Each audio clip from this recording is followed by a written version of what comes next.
সাতক্ষীরা সীমান্তে মাদক বিরোধী বিশেষ অভিযান চালিয়ে এক নারী আসামিসহ ভারতীয় গাঁজা ও বিভিন্ন প্রকার ট্যাবলেট জব্দ করেছে বর্ডার গার্ড বাংলাদেশ বিজিবি। রবিবার ১২ অক্টোবর সকাল আনুমানিক ১২টায় সাতক্ষীরা ব্যাটালিয়ন ৩৩ বিজিবি এর একটি চৌকস আভিযানিক দল বিনেরপোতা বাইপাস এলাকায় এই অভিযান পরিচালনা করে। বিজিবি সূত্রে জানা গেছে, গোপন সংবাদের ভিত্তিতে জানা যায় ভারত থেকে মাদকদ্রব্য এনে পাটকেল ঘাটার দিকে নেওয়া হবে। খবর পেয়ে ব্যাটালিয়নের সদস্যরা ওই এলাকায় কৌশলে অবস্থান নেন। পরে ইজি বাইকে আসা এক নারীকে সন্দেহভাজন মনে হলে তাকে আটক করা হয়।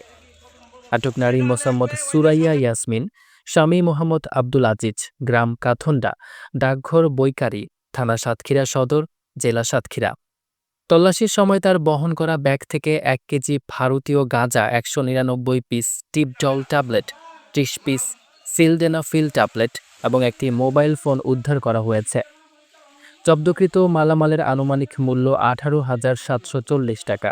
বিজিবি জানায়, আটক নারীসহ উদ্ধারকৃত মাদকদ্রব্য ও মোবাইল ফোন সাতক্ষীরা সদর থানায় হস্তান্তরের প্রক্রিয়া চলছে।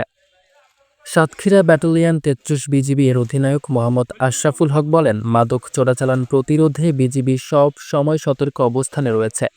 সীমান্ত এলাকায় অবৈধ পণ্য ও মাদক প্রবাহ বন্ধে এ ধরনের অভিযান অব্যাহত থাকবে।